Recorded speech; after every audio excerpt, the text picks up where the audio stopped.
expressed on this show are those of the host and guests and not necessarily the opinions of the owners of Global Communications Network and the operators of this radio station. This is Express Yourself with The Professor. Call in and participate at 326-0271 or 326-0272. Follow us live on Facebook and globalradio99.5fm.com. Express yourself live on Global Radio 99.5 FM. Good afternoon, Bahamas. This is Professor Sidney MacArthur Walter Thompson on the Global Radio Network 99.5 FM. This is a great day to be in the Commonwealth of the Bahamas and Bahamians. I'm thankful to God to be alive today. As you know, there are some who were not here, who were here yesterday, I should say. Perhaps they're not here today. And that is a sad day for some parents. I heard of a young man who was knocked down on Somalia Butler Highway, I think it was. He was just left lying in the street. That's another youngster we have lost. National Insurance has lost one potential person. And so when you see these kind of things happening, Bahamians, we're destroying a lot of the working population. And every time you lose one or two, that's a big hole in the sack. And it's very, very difficult to fill those holes. So we have to exercise caution and restraint. They tried to get him to the hospital, but he either died on the way or died when he reached the hospital. So they don't know exactly the circumstances surrounding the accident. He just found lying in the street. And Bahamians, that is a sad thing. Persons would knock you down, they leave you right in the street, or they just hit and run and they go about their business. That is not the way the Bahamian people ought to behave. But we have some in our midst who do not behave according to the principles that we are to live by as a nation. In fact, our Constitution says we are to be a nation under God, a nation with certain specific objectives, goals that we are to achieve collectively. A national commitment to self-discipline is one, a national commitment to unity, a national commitment to the rule of law, among other things that we ought to be doing today. Are we a nation that looks out for each other? We need to start doing so if we don't. We're in our 51st year right now. We have a little over a month to go before year 51 ends, and it will be 51 years. I hope you are planning to celebrate 51 years of independence, because independence is our national day. It should be our biggest celebration, our biggest holiday in the Commonwealth of the Bahamas. We should celebrate it in grand style. Even if you do it in your local community, you may not have all the grand fare as it is with the national celebrations, but just a matter of you getting together with your people in your community, and you remember the importance of this day. This day is extremely important because it was the beginning of a new nation, a nation that was set aside for a specific cause and purpose. And some of you have lost what that is all about. And you simply do not know, you were never taught. Some of you were born after independence. You were never fully taught. You were simply given bits and pieces here, there, and everywhere. And I've been listening to different concepts by different people, and it's all mixed up, all jumbled up. And there are those who are giving out misinformation, which is not in our best interest. We should try to be as accurate as we possibly can in stating the facts as it relates to independence. Who were the founding fathers? Who were the persons that were utilized to bring about independence? What about the churches? I want to say something interesting about the churches, because there are some churches who rode on the backs of other people, which led to independence. Those churches did absolutely nothing in the independence movement or the movement toward majority rule and the movement toward independence. I think we need to go and check the history and see those churches that were out in the forefront. Because now you have many of them claiming that they made a contribution to independence. They did not. They're misleading the public. They were somewhere hiding in the closet. They didn't want to come out in the open.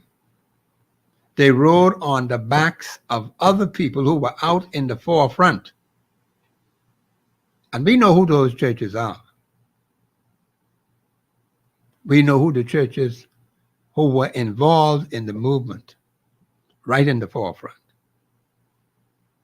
And so I think it's time that we learn to be honest and upfront with ourselves, because we have some pastors who are misleading the public with their false stories. They were never ever involved in the movement from minority rule to majority rule to independence. They were not there at all. They existed, but they were in the shadows. And so I think it is time that Bahamians learn to be honest with themselves. See, a lot of things that happen, we tend to keep it under wraps and not tell people the truth. And I find that despicable. If you were not in the forefront, then you were not there. God didn't use you for that purpose. You stayed in the shadows. That's where you wanted to be. And that's where you always will be, in the shadows. And you find that these kind of people never ever make any meaningful national contribution to the development of this country. They never could. It's not in their spirit, Bahamians. It is not in their psyche. It's not a part of their character. You have those kind of people in our midst. They call themselves Christians. I know quite a number of them. They got plenty mouth. But when it comes to action, there's no action at all. They run for cover.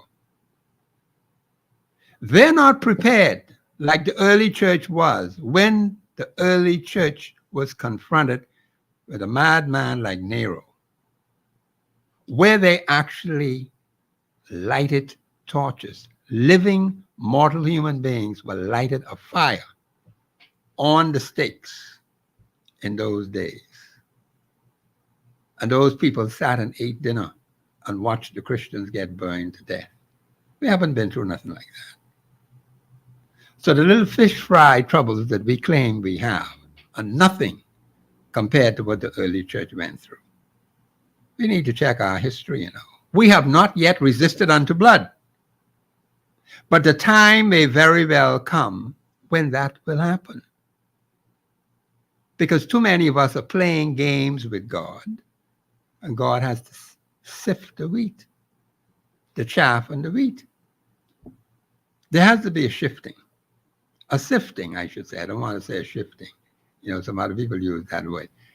A sifting to get rid of the chaff and have pure wheat in the garden. God cannot work with you if you're scared. You're scared of your own shadow. You don't want people to see your face. You don't want them to hear your voice. So you stay hiding. God could never use those kind of people. You have to be bold. Now, I hear some ministers talk about being bold. They're only bold right in that little group they have there, in that little counter, that little church, which have about 20 people or 25 people or even less. They got all the boldness in there. Let them step outside that door and into the street. It's a whole horse of a different color.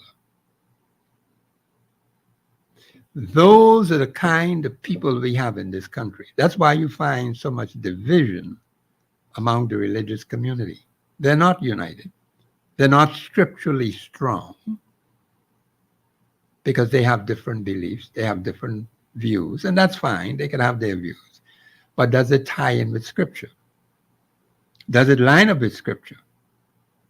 Because Scripture tells us to be bold. Scripture tells us to cry aloud, spare not. Lift up your voice like a trumpet. I don't hear too many ministers do that. A lot of things are happening in this country and not a living one that I know of. If you know of any, you could tell me. Name them. Because this country is in terrible shape right now. And we're going to need people who are prepared to stand up for what is right, for what is just, for what is fair. Genuine Bahamian citizens, not fraudsters, not people who pretend to be Bahamian. They can't do. You can't work with that. Either you are committed or you're not committed. And time will tell whether they are or whether they are not. And I think when you look at 50 years and 10 months, that's plenty time. Plenty time to tell whether those churches which claim that they were involved in the movement for majority rule, from majority rule to independence, from minority rule to majority rule to independence. And we have to be very careful because our history has been twisted. A lot of mistruths are in it. We got to clear all the cobwebs out of the way. But I think the truth needs to be told. And some of us are still hiding in the dark and speaking things they know are not true. But they think it's okay. But it's not okay because you are lying to the succeeding generations. I got to know about it. In fact, I came in on the tail end of the minority government. My mother and father got the full brunt and fury of a UBP government. They lived through it, Bahamians. And they taught me well, both mommy and daddy. And I won't talk about my grandparents before them. They felt the full fury of a minority government, which had no interest in the masses, none whatsoever. And people suffered heavily under that kind of administration. And there was a hard fight to get some things in order. Rules and regulations had to be put in place, but it took work. It takes effort. Even today, it's going to mean the same thing, Bahamians, because some things that we fought for as Bahamians, we've allowed them to slip. God tells us, take the more earnest heed, lest at any time you should let these things slip. You forget. You forget the kind of licks you got. Now you have a couple of dollars in your pocket. You think you're on top of the world. But you're forgetting all that pain and suffering that our mothers and fathers, our grandparents before them went through. You're just going to throw that aside for a couple of dollars? You should not be able to do that. We have to find out, Bahamians, our true history, and let's lay it bare on the table. So for all to see, because there are some things that are still hidden. And I'm going to speak to some of our religious leaders, prominent ones, who were in the forefront of majority rule, who were in the forefront of minority rule, who fought hard. And then we went on to majority rule, then from majority rule into independence. And they were there all the time. They didn't flinch. They didn't give up, even though they had to go through some rough times. And they gave a lot. Blood, sweat, and tears. And some people want to tell you we didn't fight for independence. Yeah, any nonsense like that? That someone in England just handed us a piece of paper and say, hey, you're independent. Yeah, any nonsense like that? That's what some stupid, foolish people are saying to the Bahamian people. It's not true. The hard work of my mother and father, the hard work of my grandparents before them, the hard work of the founding fathers of this nation, Sir Randall Fox, Sir Lyndon Oscar Pinley, the late Loftus Roker. You telling me, and Dr. Dame Doris Johnson, she was one of the leading women in the early days. You mean to tell me these people did nothing? All they did was went to London, get one piece of paper and the man say, I can write this on and give it to you. Do you have any nonsense like that? These are the kind of careless remarks that have been passed down over the last 50 years and 10 months. And so we take it for granted. instead of going and checking what went down. The history is very recent, we could find out. And we still have some people who are alive today who can tell you what went down, what was happening in the various family islands at the time. What was life like in Long Island? What was life like in Acklands? You have to talk to these people before they pass off the saying, let's make sure record it. Let's put their picture there, their voice there, because we got all this recording material now. Then you can write it later. But let's get it recorded, Bahamians, because it's going to be very, very important for our history. Because, you always forget all the time. And sometimes you need to have these things played back to you to refresh your memory. That's why God had the Word of God written in the book. Now, they didn't have recording in those days. But they sure had a book, the book of the law. And everything was written in the book. And this book was given to the king. And God would tell the king, now, you memorize that, you learn that. This is how you're to run things. This is how you're to behave. But most of those kings didn't listen to God. They wanted to do their own thing. In fact, Israel wanted to be like all the nations around them. Don't you hear us sometimes say that? Let's see what Jamaica is doing. Let's see what other countries are doing. United States, Canada, some other people. We have some very unique features in this country where we as Bahamians only can solve these problems. But we tend to take what's happening in someone else's country. And this is what frustrates me. What's happening in Lebanon? What's happening in Sudan? Not Sudan, another country, Singapore, because Sudan all break up now. And so it's important, Bahamians, that we look at our situation. That's why we're backward now, 50 years and 10 months. We have not sat down and decide how we're going to build the Commonwealth of Bahama after 50 years and 10 months. I believe we have a call on the line. Call you live on air. Go ahead, please. Brother Sid. Hey, how are you? You're number one today. Boy, I hear you going deep today. Yeah, I have to go deep because, see, going deep. I hear you talking about Nero. Yes, I hear because you talking about they were head with a sunder, how they were trained in the den, and suffer for the word of God. Yeah, but let me just say this. See, those Christians back then, they didn't have any constitutional rights. I didn't you right? Those Christians back then, let me make this clear, because see, these Christian people don't understand this, they talk foolishness. Those people during Nero's time did not have any constitutional rights. They had none. The Apostle Paul could only do what he could at that particular time. You got to understand the nation they were in, the time they were brought up. Excuse me. Nobody wasn't fighting for any freedoms, none whatsoever. The emperor came and took your wife, took your children, took your money, didn't act as he pleased. The soldiers come and break up your house. They can't do that today. Because there were those who fought against all of that wickedness.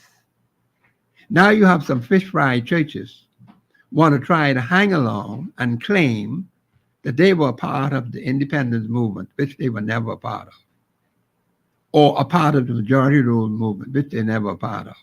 And they certainly were not a part of the fight to bring majority rule to this country. They never were. And we can easily identify who they are. But they want to jump on the bandwagon on the backs of other people who fought. And they come now, they want to eat. And they're lying to themselves and they're lying to their members. And it's not true. But they say they're Christians. The Christians today do not have to resist unto blood. They never have resisted unto blood. Those Christians back then couldn't do any better when the king decided, I'm going to send my soldier there, strap you onto this stick and light you afire. Nobody was pushing for them. Who was pushing for them? No one. And so you had thousands of Christians burnt at the stake along with their children. Nobody was there to help them. The Apostle Paul couldn't help them. He only had what God told him in his word, but he wasn't fighting. But today is a whole different horse. We have never resisted unto blood. All these fish fry Christian people, all they got is mouth. They're not people of action. We can easily identify who they are. But you got plenty of them who are hangers on. If something would happen right now today, you couldn't find them. Did you hear me, caller? Yeah. Yeah, so let me just make this point. What I am saying is the circumstances today are far different than they were in the first century. We have constitutional rights, freedoms, and privileges that perhaps most nations, if not all other nations, don't have. That's what we have in the Bahamas. So we have no excuse for not spreading the word of God, not only in our own country. We should have already done that by now. We shouldn't have no non-Christians in the Bahamas. We'll be playing games. Mm-hmm. That's what we are doing. You see? So we have not yet resisted unto blood. We don't know what that is. But the day will probably come when we will have to resist unto blood. Because that's the only thing that's going to shake us up out of this lukewarmness that we're in. Because we ain't listening to God. We're taking it for granted. We take it for granted that we could have freedom of religion, freedom to open our church doors on a Sunday or a Monday or a Wednesday or whatever day of the week it might be. And they think that's just automatic. But it didn't come like that. There was a big fight to make that happen. I can go into church history and let you all know who were involved in that in the Commonwealth of the Bahamas. Because a lot of you don't know that. But I happen to know it. But the facts have to be told to the Bahamian people. Go ahead, caller. Don't mind me. I'll go till Christ comes back. Like you say, we are playing game and yeah, we're playing games. Yes. And when I look at today's, the three P's, pleasure, prosperity, and peace. And if people could enjoy themselves with these three P's, that is the reason why most people, they want they want these things in life. Like you say, we ain't been through no hard time yet. We ain't seen nothing. No, we yet, haven't. It have to come. The only ones who went through hard times were the generation of my parents. That was the last generation to go through hard times. I came in on the tail end of it. I didn't get the full fury and brunt of the UBP government, which was a wicked government. My mother and father went through the full fury of that wicked government. My grandparents before them felt the full fury of the UBP. So I don't want to talk no crap in my ears. You got to know your history and know what went down and not be ashamed of it. Because if you don't tell the truth, you're going to make the same mistake over and over and over again. And it looks as if we're heading down that road right now. Go ahead, caller. And like you say, this is the reason why the children of the day feel like everything was just all honey and cool. That's how, right. Because nobody is really educating these people one. to let them know. They don't hear that. No, they don't hear it at all. Say, oh, I don't hear that. That's back then. Yeah. But remember, that Bible, what we read, is real and true. Yes. The children of the day will see some hard time also. And that's the reason why people can't take it. I believe the light affliction that is going through now, and Jeremiah say, if you cannot run with the footman, how will you be able to run with the horseman? You can't. So in other words, if you can't take these little things now, how you going to run when real hard time comes? These are fish fry. These are fish fry problems. And just like you say, we get the Constitution. Yes, we do. But we is afraid. We have the backup. We is afraid to stand up. Yes. And speak. And because of this, The Constitution is radio. That's And right. we just doing our own thing because why? We get certain men some of today that are carrying the people off in a strange different ways. That's And correct. this is the reason why we see this Bahamas Yes. is just like the way it is today. But you see, the Thank thing you. is, thank you, caller. We don't have to even listen to them. Those who are leading us astray right now, we don't have to listen to them. We could defy them and tell them they ain't checking for you. See, enough of us have to stand up and tell those who are misleading us to their face, they ain't checking for you. God says, you turn your back on me, I turn my back on you. You defy me, I will defy you. So what's the point of these personalities that we have here who are not doing what is right? Why is it, what's causing us to be afraid? Afraid of who and afraid of what?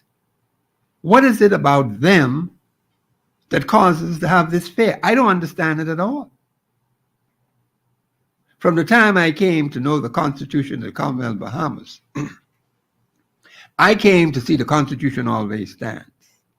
Now, people will come along and they may say one thing today, then 5 years later they say something else different. That's them. That ain't no Constitution. The Constitution has been consistent from day one. The only change that has occurred, I believe, was at the Attorney General's office when they created a comfortable position for what is called the Director of Public Prosecutions. And incidentally, let me just say, quite bluntly, there's no such thing as an independent Director of Public Prosecutions. It's not in the Constitution. Whatever the Attorney General gives him or her, an oral or written information or request, the Director of Public Prosecutions have to fulfill that request. It's just that simple. He is subject to the Attorney General. And so the thing is that that's the way it is in the Constitution. And so we don't even know what the Constitution says about these things. You have some people flying in the face of the Auditor General. People in the House of Assembly don't even understand the importance of the office of Auditor General. And they are violating constitutional law through and through. And you mean to tell me we ain't got enough sense to wake up and realize that we're being used, we're being taken advantage of, our rights being trampled on, and we're not prepared to do anything about it? We can just sit back and relax until all of us are gone off the scene? Is that what you want? Then you have nobody left. We're a very small country, and we're losing people virtually every day. We already lost a motorist, was found in the street, unconscious. We don't know how the details went. The police will be doing their investigation. But he died on his way to the hospital, or at the time he got to the hospital, he was dead. So that's one male soul we lost. That's one less national insurance would be collecting from. You're talking about your working population Bahamians. And I think we need, as people in the Bahamas, to be very careful, because we are gradually losing our working population. They even ain't getting as young as I am. And I'm saddened by that. When you get as young as I am, you want to stay until the man come back. You ain't turning back. Okay? Because you like living. I like living, Bahamian. I want to present my body a living sacrifice. I won't be no dead sacrifice. Once you're dead, you're finished. At least in this lifetime. There's nothing you could do with a dead body. But the Bible says, present your bodies a living sacrifice. Back then in the first century, those Christians were strung up on these poles and light a fire. And not one soul stood up for them. Not even the apostle. They fried. They went to their deaths. We've never experienced nothing like that. I don't want no one talking no foolishness. They got all these holy hands and think they're so righteous with God and everything. Let God strip them of the crap they got around them. you'll see just how much Christian they are. This is your the host, Professor Sidney MacArthur Walter Thompson, on the Global Radio Network 99.5 FM. We'll be back after the break.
Pleased, I really dig your company. It's your chance to join the discussion of today's issue.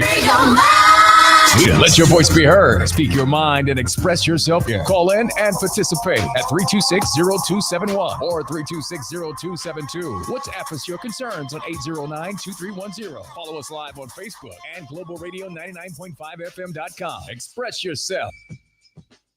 The Sidney MacArthur Walter Thompson on the Global Radio Network 99.5 FM. This is a great day to be in the Commonwealth of the Bahamas. I'm grateful for the freedoms that we have because many countries do not enjoy the wide range of freedoms that we have in this country. And lives were shed for that. It was not handed to us on a piece of paper. Like some people will try to tell you we went to London and the people in London just wrote up one piece of paper and say, here, that's your independence. This is how despicable they are. They don't give credit to the work of my mother and father, and I know what they did. I know what my grandparents before them did. Okay? They felt the full fury of that wicked UBP government, United Bahamian Party government. And I came in on the tail end of it. So I just got a little bit of it at the end. Caller, you live on air. Go ahead, please. Okay. Caller, you there? Go ahead. Yes. Good afternoon. Yes, sir. Yeah, I was just calling. I am so happy when you brought up about the Office of the Auditor General. Yes. And that the amount of illegal budgets that have passed and have yet to be properly approved in the House of Assembly in the past almost 30 years. Maybe more. Whereby in our law, that and not statute law, in the big law that you always talk about, no budget is to be passed until the Auditor General stands before the House of Assembly and gives his report. Yes. I don't think even at your young age, you could recall the last time the Auditor General stood in the House of Assembly and gave anything. I can't recall anything of that. And you know that I am correct in what I'm saying. Yes. That these things are illegal. Yes. And they continue from administration to administration. Yes. They have gotten it to the point whereby we are supposed, these people that we elect are supposed to disclose who they borrowing money from. Yes. We don't even know the source. They want to know the source of our income, but we don't know the source of their income. Yes. That's correct. That's how serious this has gotten in this country. Yes. And when we get to this point whereby we don't recognize the Constitution, we don't, then they want to talk about corruption. And like I always talk, and if I may digress to your point about the UBP government, I tell people, you might think, as one party would want us to believe that the UBP was voted out because of a black-white issue. The UBP was voted out based on corruption. And one of the things what was so corrupt was when they call it, I believe, if I remember from my Bahamian history class at University of the Bahamas, what was then COB, Gail those called it, Gail Sanders those called it the ninth floor of what we now used to know as the Princess Towers. Okay. Where they was going upstairs, and members of that administration was taking brown bags of cash from criminals who was doing business here on Grand Bahama. Okay.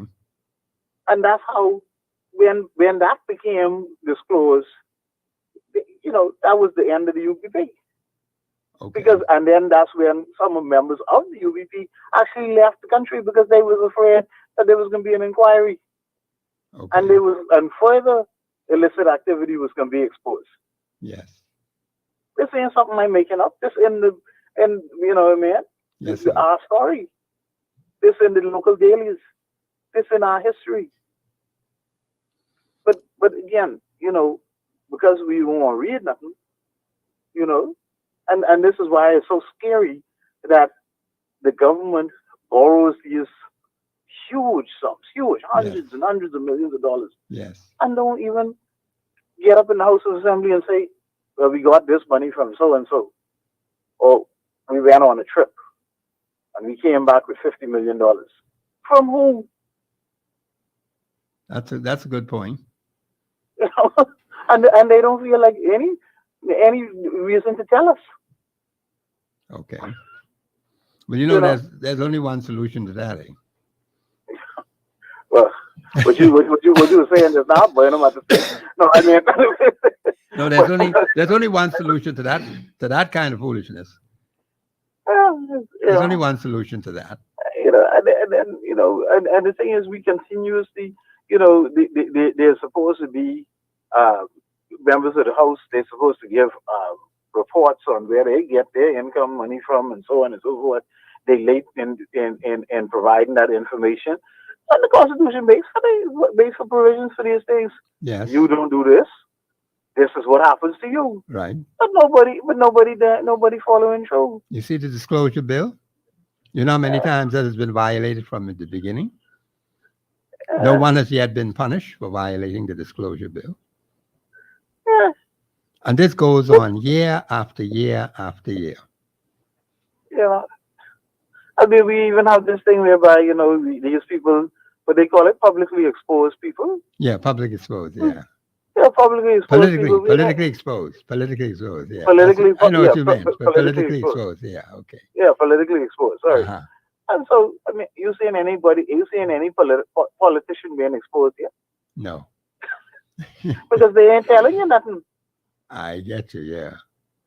All right. Anyway, it's always good, and I thank you so much for giving me the opportunity. I need you to give us your phone number. Don't wait till right down at the end of the show, because a lot of us may not, in that blink of an eye, Okay. we missed the number. So we need to get that number so that we can meet in a different venue, so that we can learn some more from you. All right, Please. okay, that sounds good. I'm gonna give it out over the air today, early in the show. Much. Yeah, thank you, Carl. I appreciate that. I appreciate that. I hope we got 150,000 like him. In fact, let me give it out now. But don't call me these numbers now, because I'm not going to be there. The numbers are 465-5786, 465-5786. And the other number is 325-8652, 325-8652. 465-5786, 465-5786. 325-8652, 865. So you can get me on any one of those numbers after the show is over. And of course, you can call the radio station here and leave your name and number. If you have a message for Professor Thompson, 325 0271, 3250272. Okay, so we want to stay in touch, and because Bahamians, there's a lot of work to be done in this country. We can't keep just going on like this because we're not making the kind of strides, the kind of progress that are essential to move the country forward. We are just losing a lot of time. We have my special guest today, Mr. Dwayne Hyler. Mr. Dwayne Hyler, welcome to Global Radio 99.5 FM. Thank you very much, and it's always a pleasure to be in the company of yourself. Yes, sir. And the global family, as well as the Bahamian family. Yes. To press forward for a better Bahamas. Yes, so we need a better Bahamas. Definitely. Thank you for having me. Yes, sir. Yeah. But we do have to fight for that better Bahamas. I hear you encouraging people to take action and stand up. And this show is so aptly named, Express Yourself. That is correct. It's a forum to express yourself. Yes. Which we know even the Constitution itself provides for. Freedom of expression. I believe it's Article 21(1), freedom of expression. Yes. Along with Article 24(1). 24(1), yes. With the freedom to assemble. Yes. And organize. Yes. That's very important. Once there is a cause, we must speak up and speak out. Well, I would say we have any number of causes right now because a lot of Bahamian people are just sitting back and things are happening, but people are not mobilized. Mm-hmm. And I tell them if they don't know how to do it, just call me. I'll help them to get it done. Mm-hmm. Okay? Because some of them always keep saying, Professor, well, what can we do? How should we do it? Well, if you don't know, then you ask. That's how you get to know. But if you keep your mouth pinned up and you stay in your little corner and say, I'm scared, I want to hear my voice, or I don't want him to see me, well, then what you expect? Nothing happens under those kind of conditions. And too many of you are that way. You're not prepared to stand up. You have strong constitutional backing. If you didn't have that, I could understand. But we have it. The early church didn't have it. Mm-hmm. So when the man decided to send the whole family to the slaughter hill, all the little children and the women and all them, he put them up on these poles and light them a fire. And then they eat dinner while the people get burned to death. Huh? You want that kind of thing to happen in the Bahamas today? You want those wicked days to come back? For you to learn sense? Because it could happen, Look what happened to Sudan. Look what's happening in Haiti. They had independence from 1804. And they're still fighting today. What the heck are they fighting for? Mm-hmm. These are things we need to understand. Go ahead, Brother Hyder. I think we have a caller. I'll comment further after this caller. Caller, you're live on the air. Hello? Yes, ma'am. Yes. Good afternoon to you and your guest. First, I must give thanks to the Almighty God through Jesus Christ of Nazareth and the Holy Spirit enveloping us. Now, I have given divine salutations already to all on the other station as you tune into all the stations, Mr. Thompson. Mm-hmm. I am here to assure our people that you sound despondent. We in the Bahamas shall have our financial freedom. We were proactive with this investigation. And now that the Minister of National Security, Mr. Wayne Monroe, the best minister so far, has adopted transnational organized crime. As you are very much aware that they were hanging up on me and telling me all forms of conspiracy theories. We must get to the point that UPP were under extreme duress. I shared on another station that the Reverend Charles Sweeting's aunt, when I was 4 years old, She stated that they treat us worse than the colored people. The they who she was referring to were the colonialistic.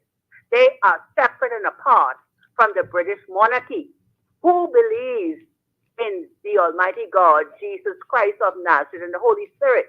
You have individuals who are out to steal other people's monies, Yes. other people's intellectual properties, and Yes, other ma'am. people's identities, and they believe that is okay. Yes, ma'am. Okay? It is not okay. It is ungodly. And that is one of the reasons why I will always mention the late Dr. Miles Monroe. He was to clear Sir Lyndon Pinling's name. And now, see, the fourth Prime Minister, Mr. Hubert Alexander Minnis, he shall be a part of the solution, because when he went to see God's anointed and appointed 45th President, Donald John Trump, who caused universal recognition to the Holy Sepulchre of Jerusalem. That's the tomb that is empty, where Jesus Christ lives for those who choose to so believe. Now, he was there when Mr. Trump asked for the financial report along with the Jamaica's Prime Minister and others.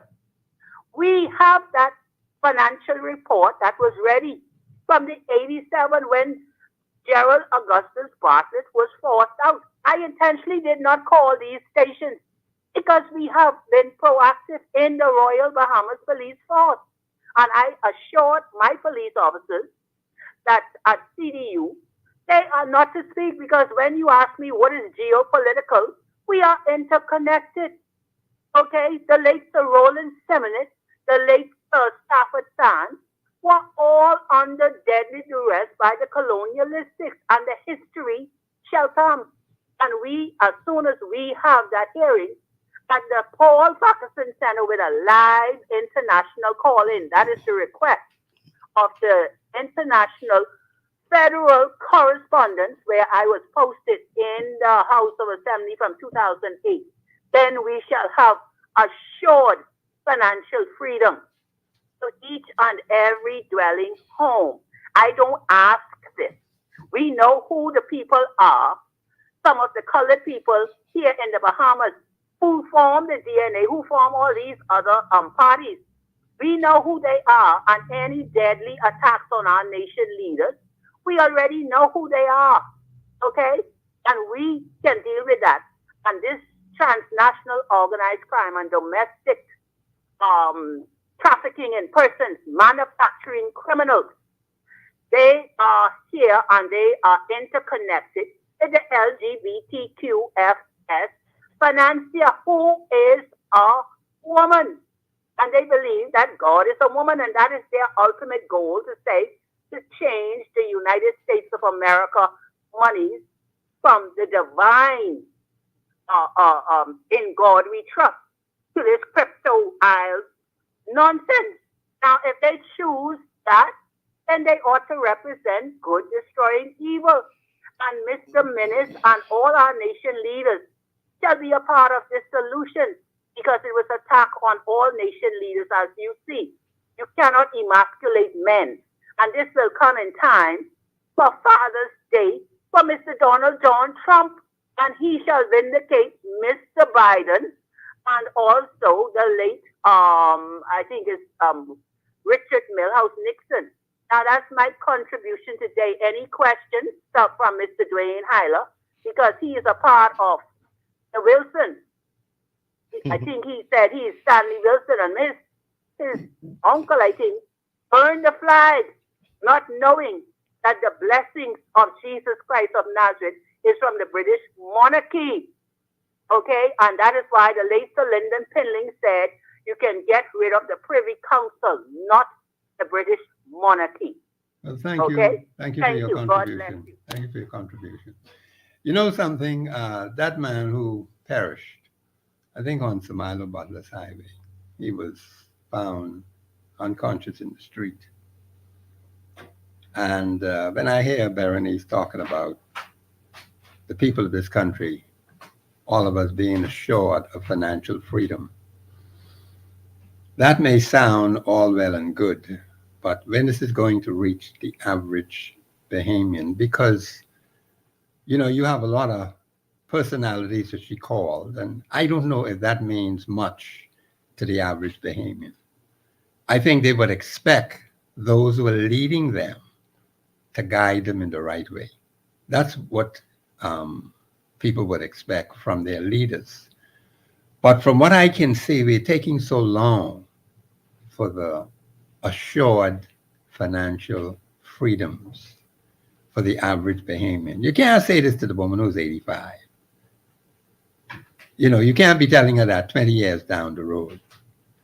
She got to get that today. She got to experience that today. I think what has to happen is whatever is in the way, whatever is blocking this assured financial freedom that Berenice is talking about, and I have no doubt to disbelieve what she's saying, it got to be speeded up, man. We've done 50 years in 10 months. And we've had how many prime ministers? Four or five prime ministers in that span of time. And how much more time we have to wait? Okay, because we're losing our younger generation, like the gentleman who was found unconscious in the street. And people are not paying attention to these things. Then you had a fight with, when the lady went home, I don't know, must be a boyfriend or something, decided to slice her up in her face and her body and all of that. What you end up doing is putting a whole person, making them sick. They have to go to the hospital.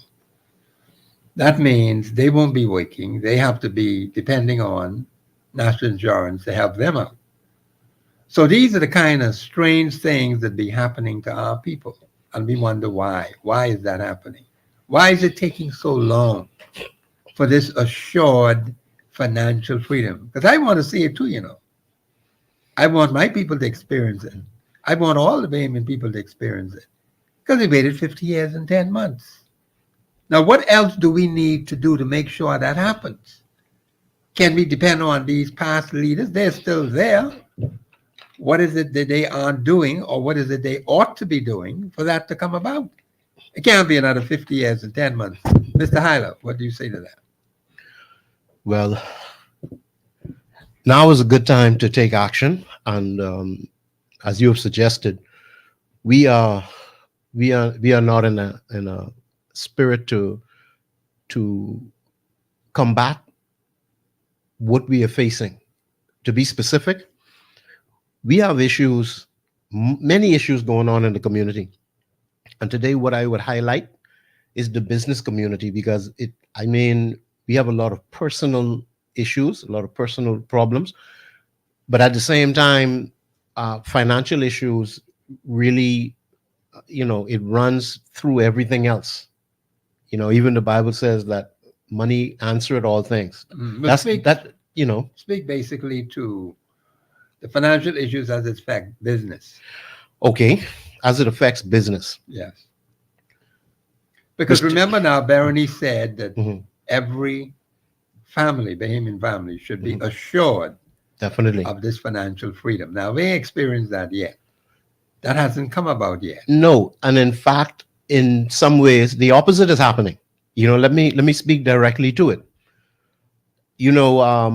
A few weeks ago, I had raised the issue on this show concerning what some businesses are experiencing, and let me repeat it and expand what business owners are experiencing in the Bahamas right now as we speak today.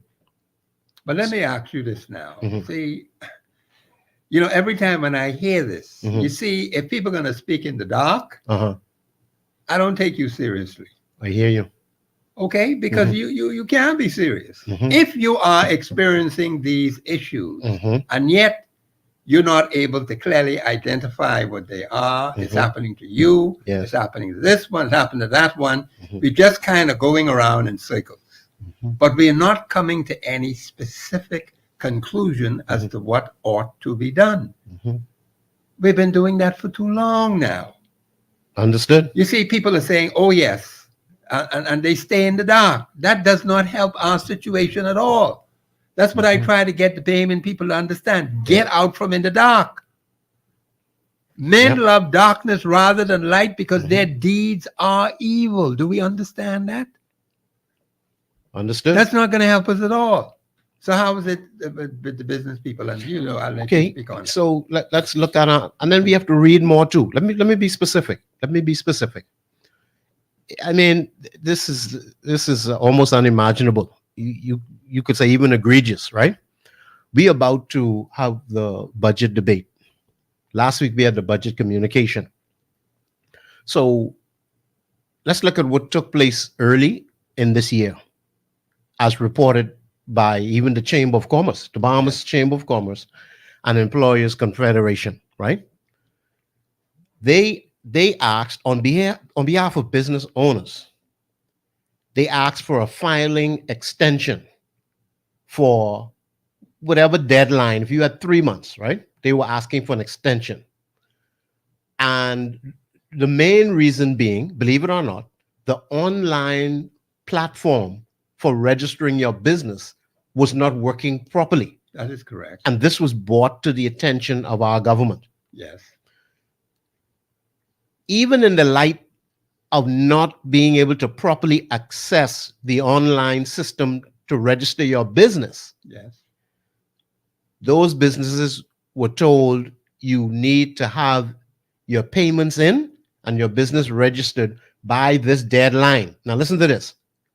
The Chamber of Commerce, on behalf of businesses, asked our government to give them that extension, and their report is that they got a resounding no. That was reported by the Tribune. Listen to that, resounding no. The system is not working. You can't get on the system to register your business properly. You're fighting to meet the deadline. The system either crashed or you cannot access it, and you're fighting to get your payment in, your business registered. The system was not working properly, and this was confirmed by many individuals. Yet our government did not have you could call it common sense. And this is not even political. This is about a system. This is not about a color. This is about the way we are being treated or the way we are treating ourselves as a people. You can't get an extension. It's like a whip. No, you got to meet that deadline. Even though the system is not working, even though the conditions are not conducive to your success, you still have to perform when the system around you is not performing. Everything else is dysfunctional, but we have to function properly in this dysfunctionality. So watch this now. The small business and the large business were impacted. Now let me divide the two, the small businessman and the large business.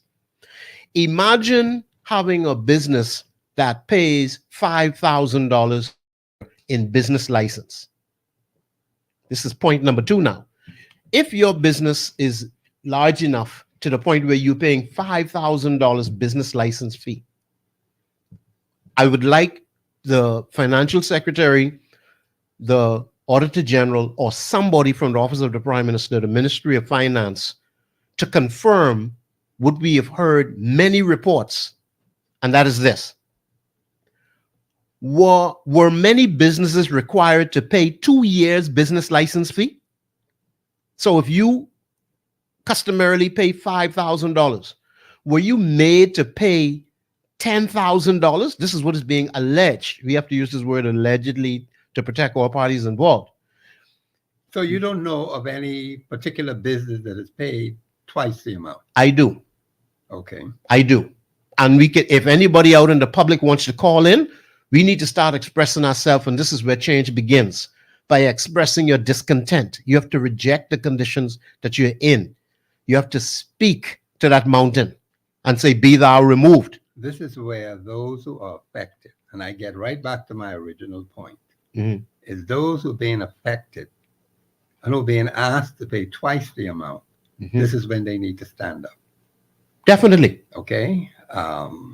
And let their voices be heard. Yeah. How could you be asked to pay 2024 and 2025 business license? Where else in the world is this taking place? If it is in fact happening. 2 years. And here's another question. Is this how we brought the deficit down? Is this the kind of thing we were doing? And there's more. I believe we have to go to a break. There's more. Or let me conclude this segment on this. You have to pay 2 years license fee. And if there are persons who ask the government, okay, will you have a credit for me? $3,000 credit. Could I apply that to my business license fee? And the answer for many persons were no. The government owes you $3,000 and you cannot use that credit. So in other words, you got to pay the government and the government doesn't want to pay you. That's an interesting scenario. And if that's not frustration and deprivation, we'll come back to that. I don't know what else is. This is Professor Sidney MacArthur Walter Thompson on the Global Radio Network. Some very strange things are happening, but we need confirmation from those who've been affected by it. This deafening silence is not going to work. It will never work. We've had 50 years and 10 months of that crap. We have to stop that foolishness. This is Professor Sidney MacArthur Walter Thompson on the Global Radio Network. We'll be back after this break.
Gear. It's your chance to join the discussion of today's issue.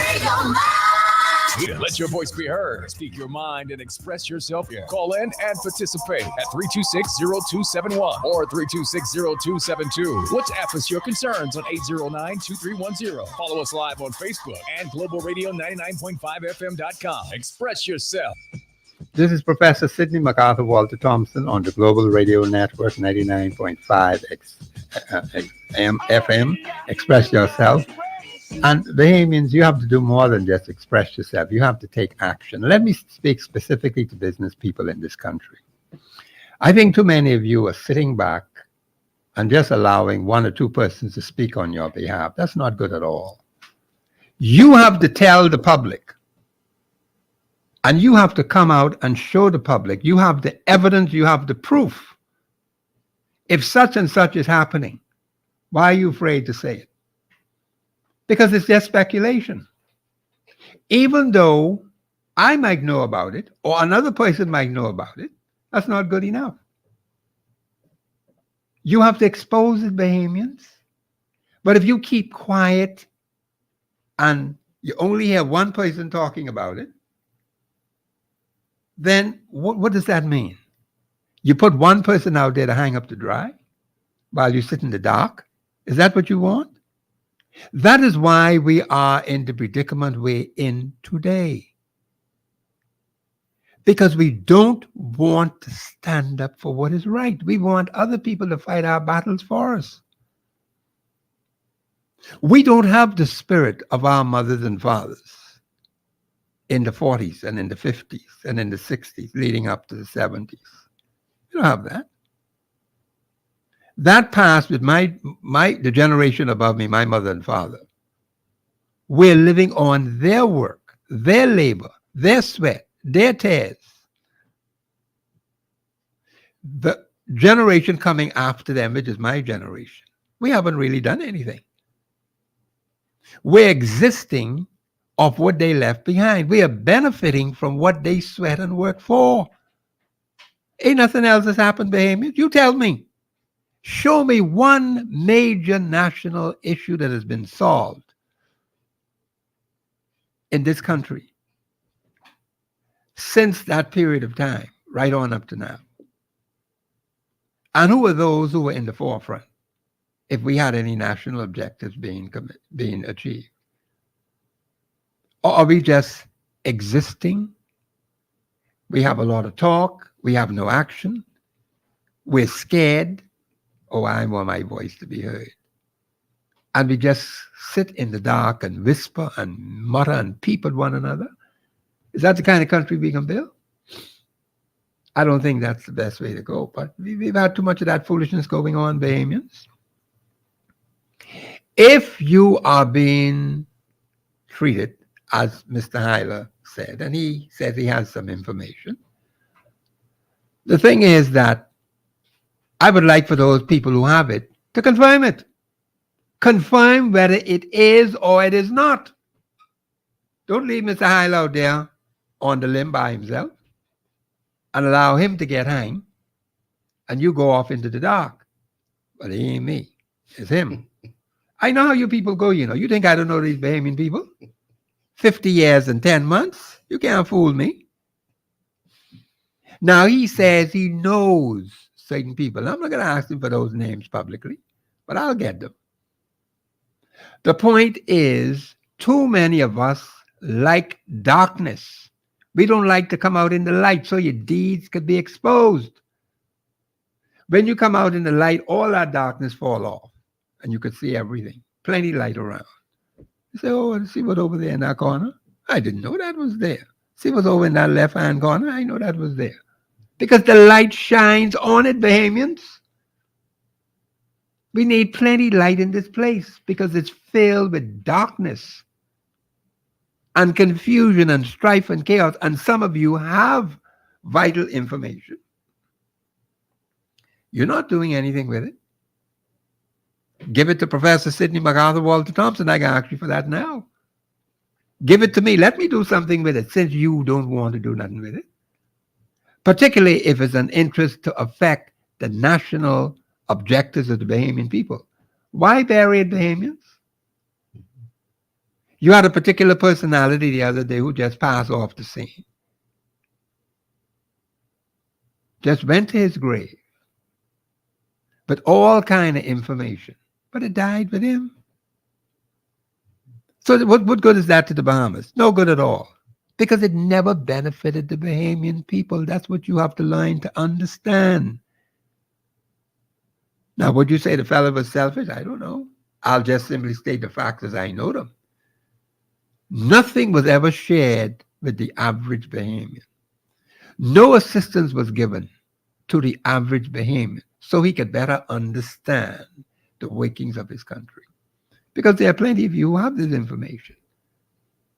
But let me say some of you have it. Mm-hmm. Well, you don't share it with nobody. Call me and give it to me. I'll work with it. Because anything that affects the Bahamian people affects me. But then I have to have facts. I have to have evidence. I have to have proof. But if it's happening to you and you give it to somebody and that person calls on you to verify it and you don't verify it, you know what that means, eh? Mm-hmm. That doesn't look good on you either. So what you hiding? Are you doing some skullduggery yourself? See, here we are in this country. And let me see if I can make this as clear as I possibly could. We have tremendous freedoms, constitutional rights, constitutional privileges that we're not using, Bahamians. We haven't even used 5% of what we have. Not even 5%, Bahamians. So what the heck we've been doing with the 95? Nothing. I mean, just playing around. So the young man died in the street. When is he going to get his assured financial benefit? He's gone. Now, he probably was in an accident and body left right there in the street. That's not good. That's a human being, Bahamians. Is this what we have come to? A young man who could contribute to national insurance. National insurance has lost one. National insurance need to come up with a commercial to try to keep these fellas alive because we're losing too many men. They're not even getting as young as I am. I want them to get as young as I am. When you get as young as I am, you decide to stay. You can stay till Christ come back. You ain't got nowhere to go. But you have to make a contribution to your nation, Bahamians. And those of you who have the information, it doesn't make any sense bottling it up, keeping it to yourself, and dying with it. It's no good to nobody. So let's open up the floodgates, Bahamians. Let's open up the floodgates and let it all hang out. Let plenty light come in here. So we can see all the darkness. All the darkness is going to run. That's right. That's what's going to happen. Brother Hyler, go ahead, please. Well, I just hope it's not the case that many people are discouraged or feel like nothing is going to change, because it's been, so bad for so long that we cannot imagine anything different, because that's not the case. We can fight, we can gain a better Bahamas, but it's not going to happen with the silence that you keep encouraging people to avoid. Yes. And when persons do speak up, as you suggested, you told them not to let Mr. Hyler get out there and get hanged by himself. Yeah. That's a part of the reason why many do not step forward, because you get victimized and you alone are made to suffer. And there's intimidation. The same quiet leaders that we have, they're quiet openly, but behind closed doors, everybody is afraid. So something is happening that's driving this fear. So let me say too. Let me encourage everybody. What's driving this fear? You have any idea what it is? You know what? I don't even want to focus on the fear right now, but I hear you. Let's come back to that. I don't know what's driving the fear, but something must be causing it. We could agree that something is causing persons to be fearful or intimidated. How come Professor Thompson ain't fearful? Well, what's the difference between me and them? I don't know. How come Dwayne Hyler is not fearful? I stick with the Constitution. Well, I stick with Jesus Christ. But and the Constitution. But Dwayne Hyler is not fearful. Sidney Thompson is not fearful. But two persons are not going to turn the whole Bahamas down. Christ himself had 12. Yes. So maybe we could start with 12 at least. But let me say this: persons that do speak up, like the chairman of the Bahamas Chamber of Commerce, for example. Let me say that from January 1st, 2024, what I had started to say before the break was that we were experiencing problems registering businesses from January the 1st. And this is reported. I'm very impressed by Tribune Business. And I'm not just saying, Tribune, The Guardian, when the group that I'm a part of bring information forward, they're very cordial, and they handle the information with international quality, high standard they're operating at. So I'm really impressed with the reporting that's going on. But I believe more of it needs to be read out, so the people who are too busy to stop and maybe read a paper need to understand what is happening. But let me get to the point. But this was out by the Bahamas Chamber of Commerce? Yes. So here it is. Okay. The Bahamas Chamber of Commerce made a statement, and Neil Hartnell of the Tribune Business Group reported it from the beginning of the year. Listen to this. The chairman of the Chamber of Commerce said that the government's new online tax payment portal was a complete mess, quote unquote, a complete mess with frustrated businesses. Now, let's stop right there. Frustrated businesses receiving no relief. Now, what is, you keep teaching us the Constitution Well, the speaks to Constitution say you're not supposed to have your life frustrated by deprivation. Okay, then. That's unconstitutional. Okay, so two grounds. You're frustrated by a system. Yes. And then when you put money into the system, it's like, remember those old vending machines? Yeah. When you put your quarters in, it wouldn't give you soda, or the snack. Right. And you press the return button, the younger people don't know that the money wouldn't come out. The money wouldn't come out. And you couldn't get your drink or your snack. Yeah. That's the situation that Bahamian businesses find themselves in today. Okay. It's like you're between a rock and a hard place. Okay. So, yes, Mr. Timothy Ingram was the one who spoke on a panel discussion. So he was one person who was speaking up on behalf of the general public. Now, when somebody like Mr. Timothy Ingram speaks up, he needs backup. Of course. You know, you need backup. What is he? Is he a member of the chamber? He is a member. He's the chairman of the chamber. Oh, he's chairman? He's chairman of the chamber. So he should have all to say. So if you are not responding... Well, he should have the backing of the chamber. But he should have the backing of the chamber. Right. I called a particular, I wouldn't call his name, but I called up a particular small business association leader. Yes. And I asked what's going on. And there didn't seem to be any activity or action to make a correction. I'm trying to be diplomatically correct here. What I'm saying is nobody wants to be mean-spirited. It's not about that. Nobody wants to be political in these matters. It's not beyond that. It's not about that. It's bigger than that, because all parties are affected, political parties and otherwise. So it's not a political problem. It's a societal problem. It's a systemic problem. It's a problem that if we don't join hands, we cannot overcome. Because watch this. It's one thing to have a poor system, but it's another thing to have a poor attitude. When I come and report to you that I'm having a problem and I get a resounding no, deal with it. Or no, we're not extending a filing deadline. So what I'm expressing here is everybody is affected. And let me speak momentarily about the bigger businesses. Professor Sidney, businesses with a turnover over $5 million.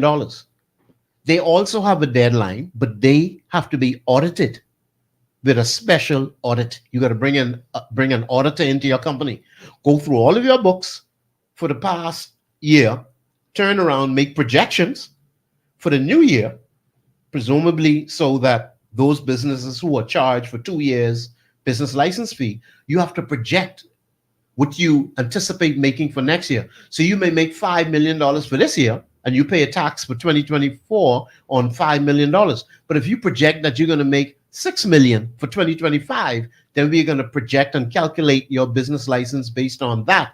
But you don't. But if you go that way, then you're not quite sure what you're going to make in the next year. You don't know what you're going to make, but they're willing to take it. Because it could be zero. Well, it could be zero. You man, Professor, you way ahead.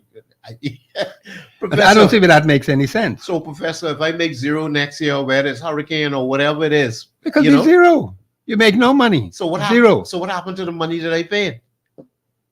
That's another kettle of fish again. Because you ain't getting that back. So my question today is, the budget that is being debated, those huge deficits that were cut, the money paid on the national debt, is this how it was reduced? On the backs of Bahamian businesses, small and large?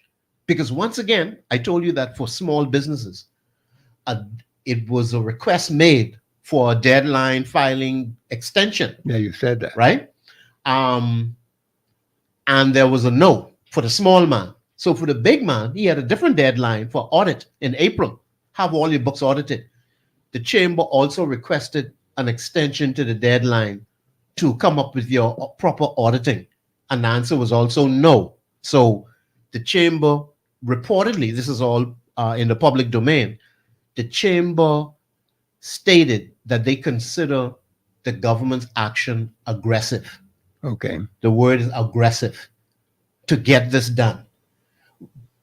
Problem solving was nowhere in this conversation, Professor. How are we going to address the problems, solve the problems, Okay. make things better?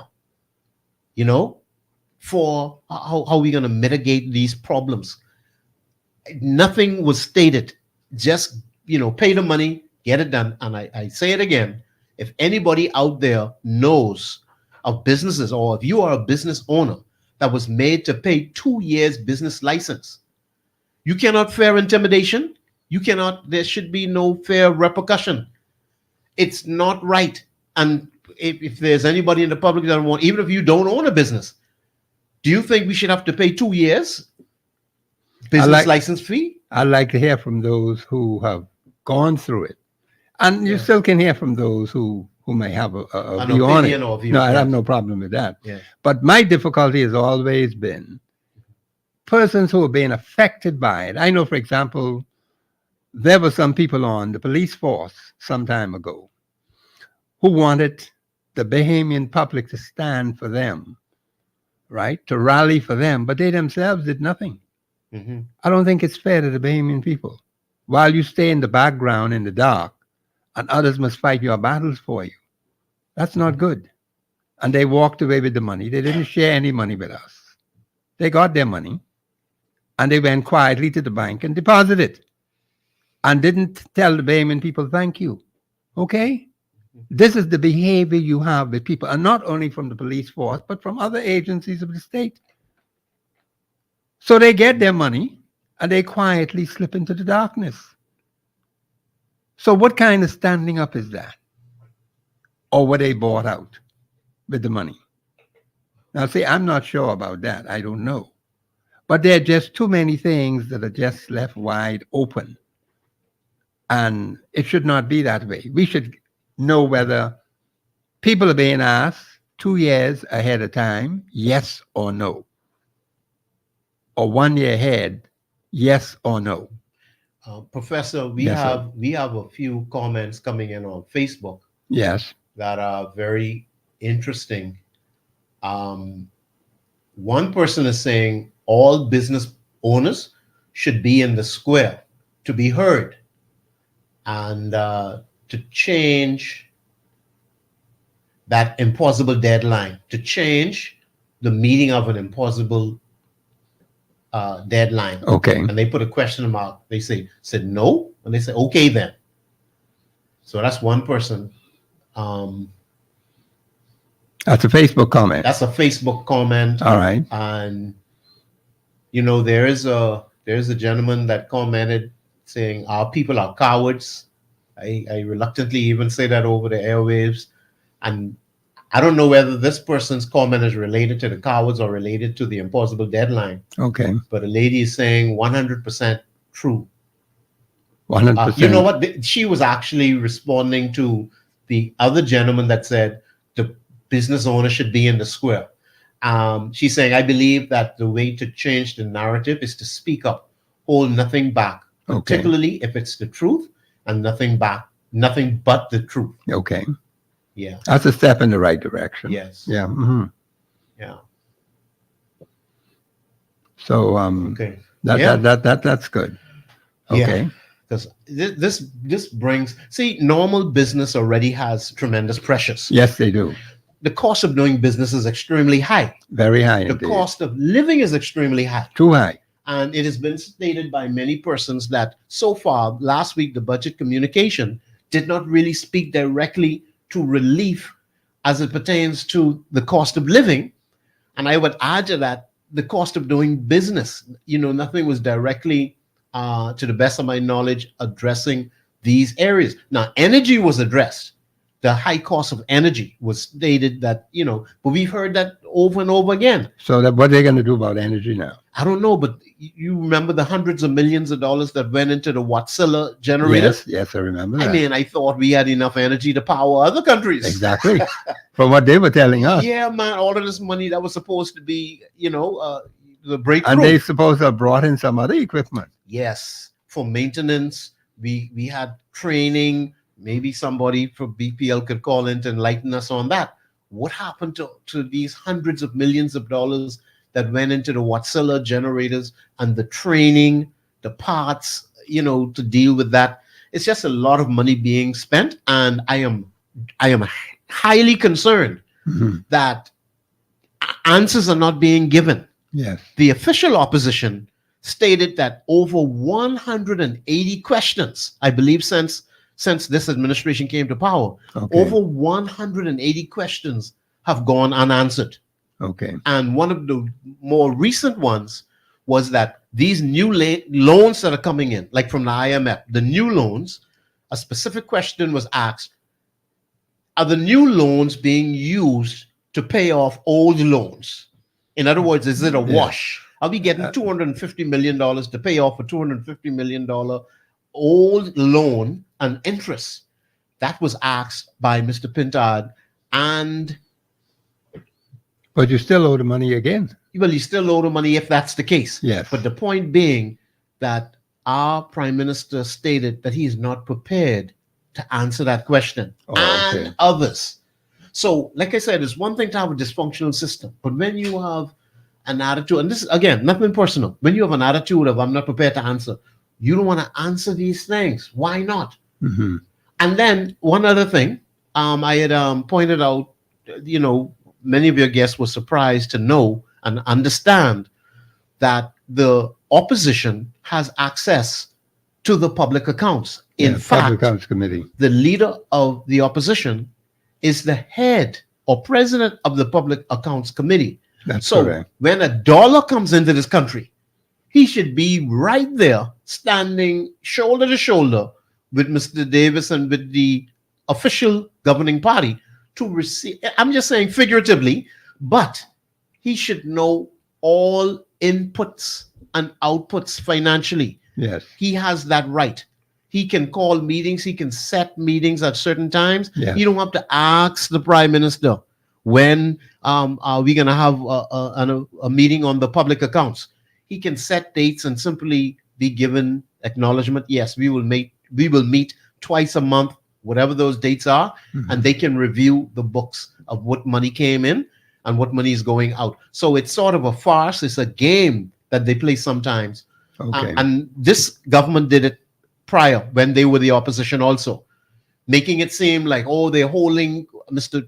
Minnis or Dr. Minnis, I apologize, Prime Minister Minnis, giving him his regard, is withholding information from us. Oh, okay. When in fact, Mr. Brave Davis was the leader or the head, and possibly Mr. Chester Cooper, if given that assignment and designation. One or the other was the head of the Public Accounts Committee with all rights. No petition needed, no picketing signs needed. They already have that designation. So it's almost like one hand washing the other. Okay. One covering for the other. They have access to the information. Right. So I just wanted to point that out. And even though it has been stated that our Freedom of Information Act is very weak, 2017, the way it was put together, it does not have teeth. It does not have muscle. It does not have the power that the public could have truly what the Freedom of Information Act was designed to do. And then you hear me keep saying, and I'm repeating it for a reason, to let the public know there's something called an integrity commission. The government of the Bahamas has already drafted the bill, and whether or not they pass an act, I cannot say at this time, but in 2017, our government advanced an integrity commission act. And the importance of that, as the name implies, to establish integrity in government, but they seem to be running away from it. If they enact that integrity commission bill and act, then you would now have the power to subpoena individuals and it would be an independent group given the power to subpoena and get information from companies, individuals, government officials. So this Integrity Act has not yet been passed, as you know it. Not sure? Well, it's not been enforced, it's not been enacted, it's not been deployed. So you don't know when it's been passed? Well, I don't know if it's been passed, but it needs to be passed. Oh, okay. All right. Now, I shouldn't be speaking to other nations because we have our own business to deal with in the Bahamas. Yeah. But I'll just give you an example. Jamaica passed the act and implemented it. Okay. And subsequently, their members of parliament have been subpoenaed, brought before a commission, and found guilty. Okay. You can say of high crimes, and the point being, what has ensued in Jamaica needs to be established in the Bahamas. We need integrity in government. Yes, we do. And systems of checks and balances. Yes. Where whoever steps forward, they step into the light. We need to be a government of light. Yes. So whether it's Dwayne Hyler, Sherelle Ali McIntosh, Lincoln Bain, it doesn't make a difference. BCP, COI, FNM, an independent commission can come forward and hold governing officials accountable. Okay, that's fine. Yes. Now we're going to go to a break. This is Professor Sidney MacArthur Walter Thompson on the Global Radio Network 99.5 FM. My special guest, Mr. Dwayne Hyler. We're talking about the Integrity Act. We'll be back after the break.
From East Street to Blue Hill Road, it's your chance to join the discussion of today's issue.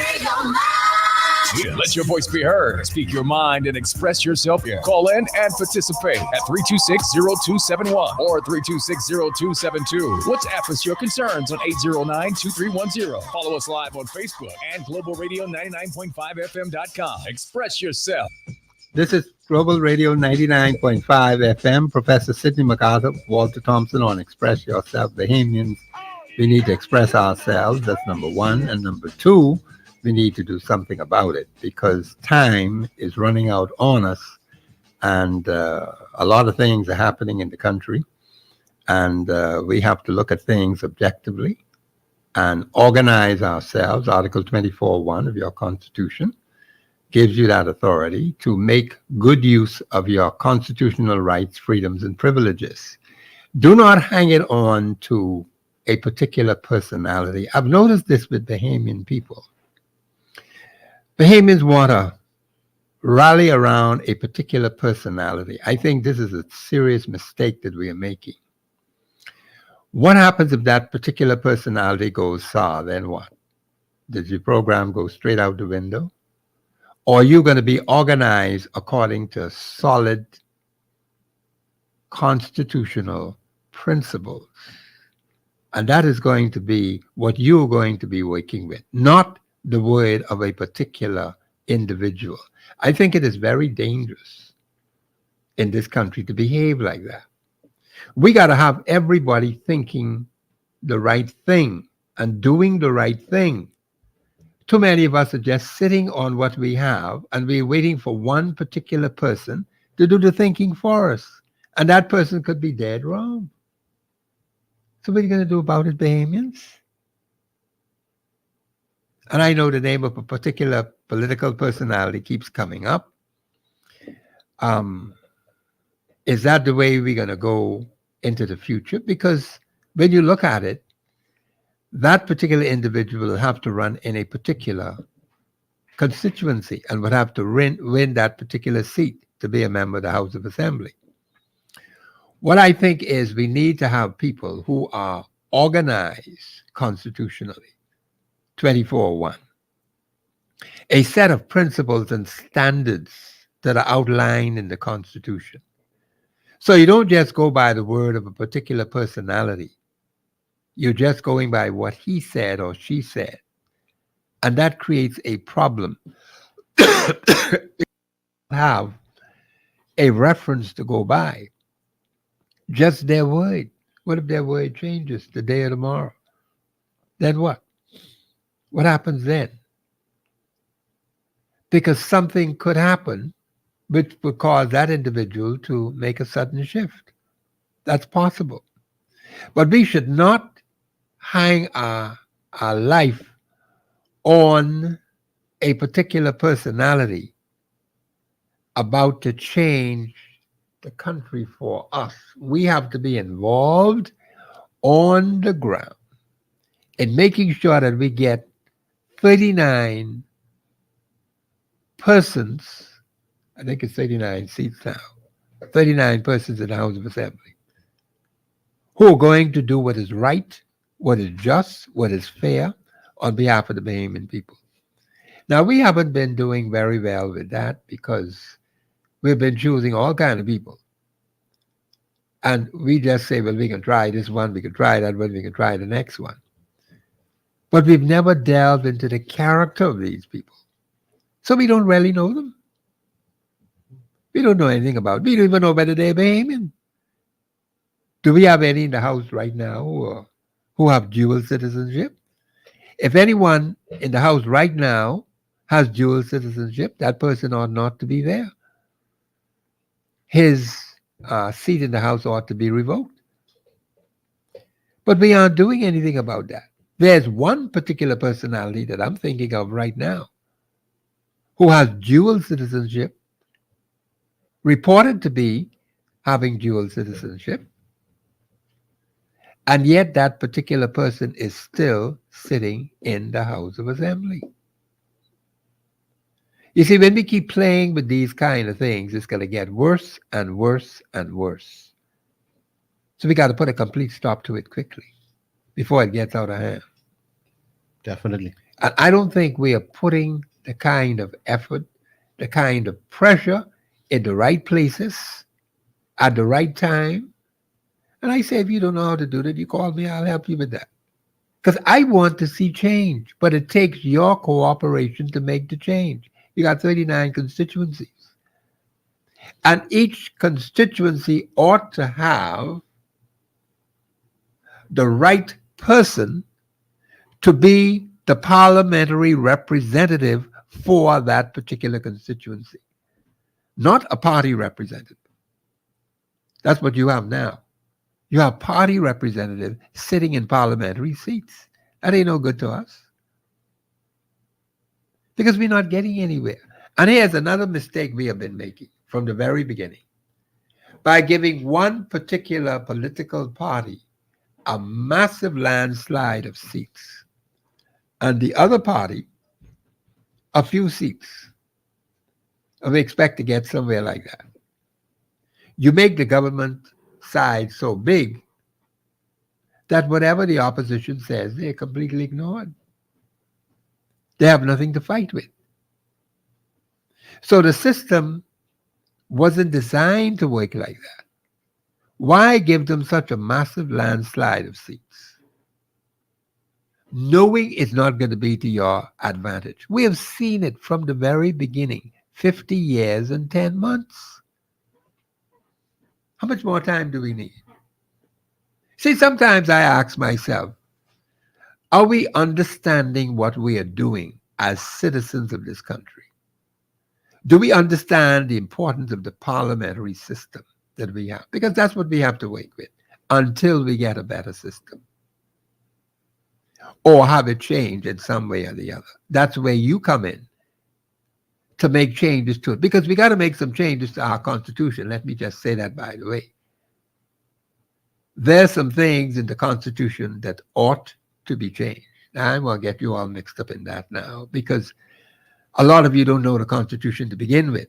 So you got to get to know it first before we can deal with those necessary things that may be challenging to the Bahamian people, because some smart aleck is going to come up very soon, look at the Constitution, and see it fits his or her fancy, and decide that they got a point, a constitutional point, and don't get a twisted personality sitting on the bench who got some funny ideas in his or her head, and you go before that particular person, they make a ruling. For the Constitution says any woman. That's what the Constitution says, any woman. But then the fella come and say, I'm a woman. And the judge look at him and say, you sure you're a woman? You say, yes, I'm a woman. I feel like a woman. So he make a ruling and say, that's a woman. You know what kind of trouble we can have when them kind of funny things come up?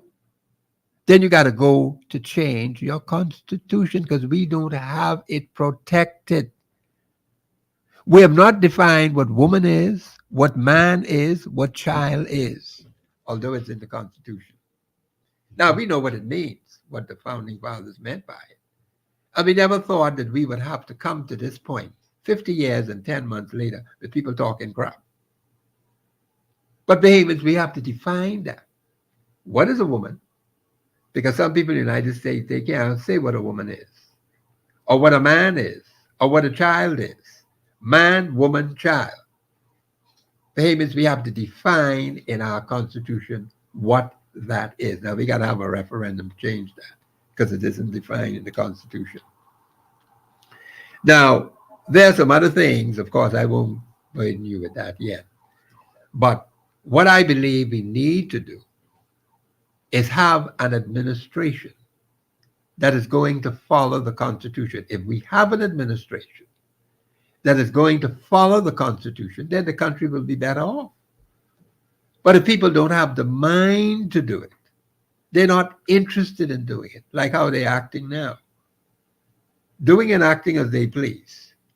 And then we sit back, we do nothing about it. We say nothing about it. We just let them run on, until this whole thing breaks right up, just like in Sudan. They got two countries broke up, one country broke up in two pieces. Is that what we can wait for that to happen? Or like what Hong Kong is going through now. Hong Kong used to be a British colony, but then the British turned it over to the red Chinese people. And that was a rather foolish thing to do, to turn Hong Kong over to the red China people. They have a different philosophy. And they've been having trouble ever since. They were supposed to be a separate entity, but they don't have it. They come under strict communist rule. Now they want rule over Taiwan. They want to tell the Taiwanese people, you are a part of us. They can't take care of them people in there. What kind of nonsense is that? Brother Highly want to get away with it. Boy, my heart hurts and bleeds for the Bahamian people and what we're experiencing. Yes. But knowledge, then action. Yeah, we have the knowledge. You know, the truth that we know shall set us free. Yes. It's not the truth will set you free. It's the truth that you know. Yes. Then we have to take action. On that, what we know. On what we know. That's right. See, it's been years, right? I could appreciate what you were saying about the other nations and what we experience. Yeah. Now, with what we're experiencing in the Bahamas right now, I'll give the example. I'll go ahead and say that what I had spoken to about the Freedom of Information Act and yes, what I'd spoken to concerning the Integrity Act. See, this has been called for many, many years. So sometimes the public get tired, whatever. I'm looking online right now. The Bahamas Bar Association, right? The Association of Lawyers have also been calling for freedom of information. I'm interested to know what their position is on the Integrity Act or the Integrity Commission. But the reason why I raise this, watch this. Mr. Khalil Parker, who's a King's Counsel, if I'm not mistaken, Khalil Parker, who president of the Bar Association, has called, it's actually Eyewitness News that reported, this is years ago, called for a full enactment of the Freedom of Information Act. How long ago was that? This 3 years now. 3 years? 3 years. Wow. Calling for the full, that's the operative words there, full enactment of the Freedom of Information Act, as well as legislation that will ensure the independence of the judiciary and parliament, insisting that the judiciary cannot rely on governments not to abuse their borrowed powers. See, that's a loaded statement. Khalil Parker said borrowed powers. Let me break that down quickly because we don't have much time. The reason why he's saying borrowed powers is that there's something called the doctrine of the separation of powers. I'll just say this quickly because we have a caller on the line. See, we have the executive, we have the legislative, we have the judiciary. 3 separate but equal governing bodies. The head of the executive is the prime minister. That's the only division of government the prime minister has any business in, the executive, even though he's over the legislative. The Speaker of the House. How you mean he's over the legislative? Well, only because he is prime minister. No. But he's supposed to be subject. The Constitution doesn't support that. Well, he's supposed to be subject to the parliament. He is a member of the House of Assembly. He ain't got no more power than 1 seat for him, 1 seat for all the others. So that's why Mr. Khalil Parker said borrowed powers, because who's not borrowing powers. You mean the prime minister? The prime minister is borrowing power from the Speaker of the House. Oh, okay. Well, and it should not be, because this is why Mr. Halson Moultrie, if I'm not mistaken, I believe this is why he clashed with Dr. Hubert Minnis, because he understood that he is the head of the parliament, that he's the head of the House of Assembly. Yes. And he is the captain or the leader of legislation. I said this before on your show. The Freedom of Information Act can come forward from Miss Patricia DeVoe. Speaker of the House. She is the most powerful woman in the country.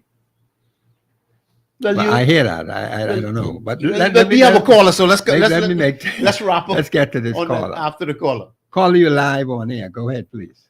Yes, good afternoon. Good afternoon. How are you? Professor, in regards to a statement you made, trying to assess your personality. You really believe that England could have stopped China from reclaiming Hong Kong? Well, didn't the British have it? The British handed it over to Hong Kong. I mean, Hong Kong was handed over to the Chinese. Isn't that correct? Hong Kong was a British colony. You said to the tune of it was stupid for Britain to allow them to take China, to take Hong Kong. Yes, that's what I said, yes. Yeah, well, I'm just trying to assess your personality because you might think it was stupid, but I thought it was impossible. But, I just want to see, I was looking to test your faith or the lack of it in this British Empire that basically doesn't even exist anymore. But anyway, that's a story for another time. Yeah. But I'm just trying to understand your constitutional perspectives. But see, Carl, I'm glad you brought it up. And let me expound on it a little bit more. Hong Kong was a British colony. At one point, the British decided to turn Hong Kong over to the Chinese. But can you go before it was a colony? Was it a part of China? It was a colony of Britain. No. Could I intervene here momentarily? Yes. I believe, caller, what you're suggesting is, you're not just suggesting, but Hong Kong always belonged to China prior. Yes. That's where you're going, right? Ukraine and Russia right now. Okay, so what you're saying is Hong Kong was... And Haiti tried to claim us. Well, I hear you. That's another point too. That's very deep. Another show again. Yeah, that's a parting shot, but that's very serious. But what you're saying is Hong Kong was always a part of China. An agreement was entered into between Great Britain and China, where after World War II, right? Where Thank you very much. They would annex Hong Kong, and they would allow British rule over Hong Kong, and that's where we have the Hong Kong tailored suits. Many investors, a lot of money flowed in from Great Britain to Hong Kong, and so it was an experiment. So I believe all the caller is saying is that there was an agreement, and there was a time set for this agreement that it would be under British dominion for a time, but there was a date on that where it was to be given back to China. So, I mean, we could explore that another time. That's just to bring balance between both of you. And we could open that up again because China being, emerging as even a greater superpower right now, there is need to discuss the geopolitical aspect and ramifications. But actually, I was criticizing Britain. Uh-huh. Yes. But understood. From even colonial days. I'm doing the same thing to this day in the Bahamas. I condemn them. You question and Thank you very much. You're saying. I need you as a lawyer when I talk, man. Thank you very much.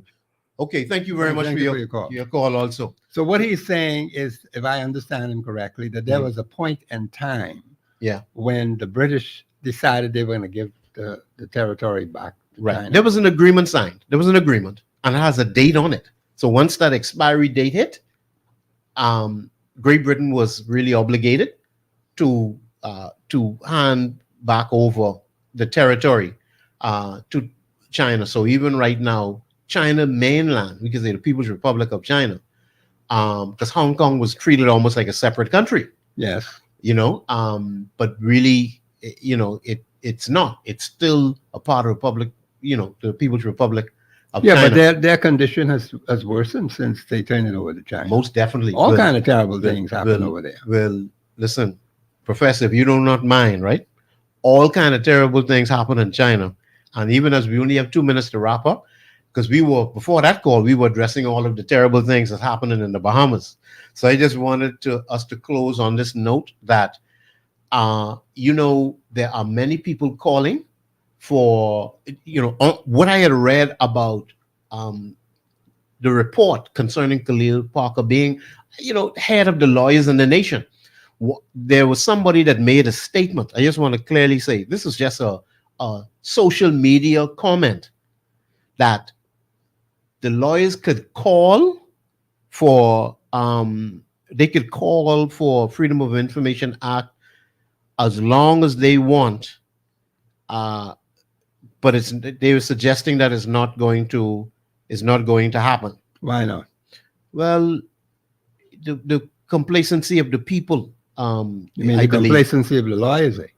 Well, you can't say just the lawyers now. If the lawyers call for it, the people need to step forward. Unless what you're suggesting is they can take action themselves. Of course they can. They can take action. And let me just. How many you have in the bar now? I don't know how many in the bar, but I agree with you. They can take action.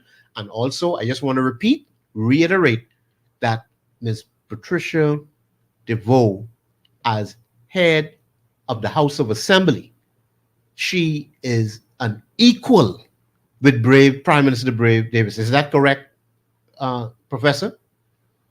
Him being the head of the executive, her being the head of the House of Assembly or the legislative, and the Chief Justice being the head of the judiciary.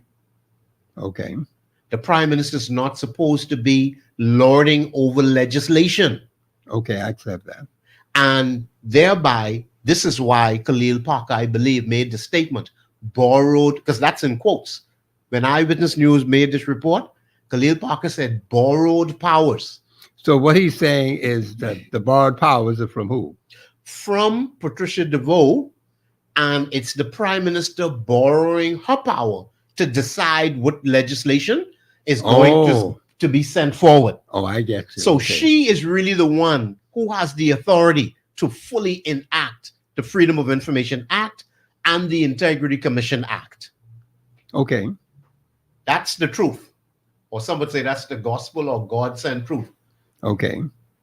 So what about the others in the House then? Well, will they not be on this?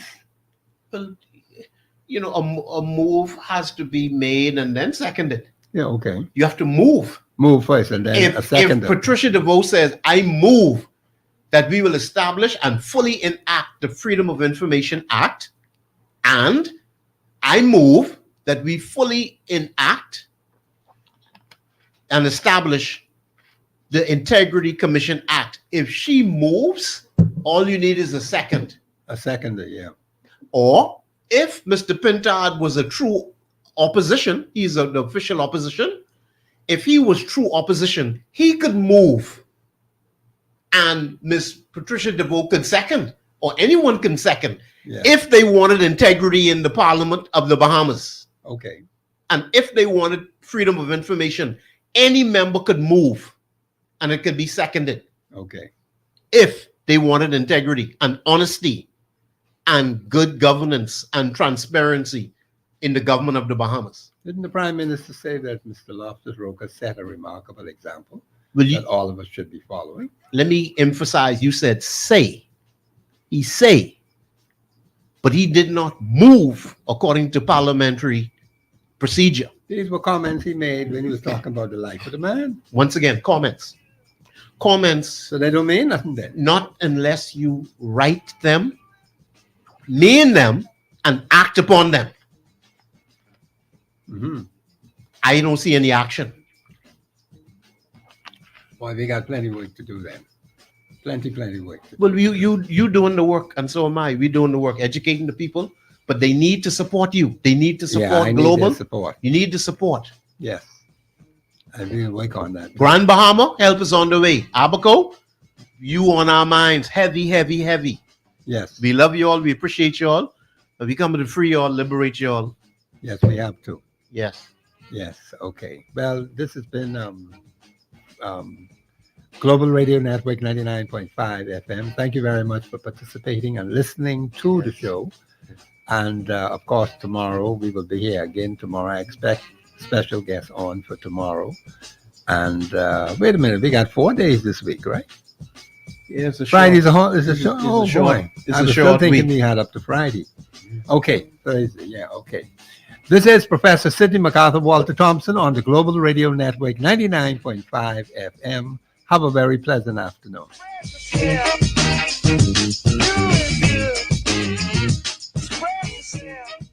Global 99.5 FM reminds our listeners that the views and opinions expressed on this show are those of the host and guests and not necessarily the opinions of the owners of Global Communications Network and the operators of this radio station. This is 99.5 Global FM, your number one source for R&B in the Bahamas. Yeah.